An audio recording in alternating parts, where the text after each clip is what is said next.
Хоёрдугаарт нь намын дүрмэнд онц их хурал гэж байхгүй. Намын дүрмээр намын их хурлыг зарлах процессыг би та бүхэнд товчхон хэлье. Нэгдүгээрт нь намын дарга улс төрийн зөвлөлийн хурлыг зарлана. Улс төрийн зөвлөл хуралдаад улс төрийн зөвлөлд хуралдаад 7-оос доошгүй хоногийн өмнө 7-оос дээш хоногийн өмнө үндэсний орооны хурлыг зарлах ийм тогтоол гаргах хэрэгтэй.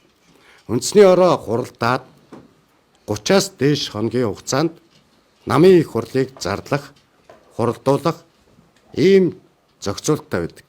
Урд өдөр нь зарлаад маргааш өдөр нь намын гишүүн мөн биш эсхийг нь үл хамаарсан ийм намын их хурал зохион байгуулагддаг зүйл манай намын дүрмэнд байхгүй. Улс төрийн намын тухай хуулинд ч гэсэн байхгүй.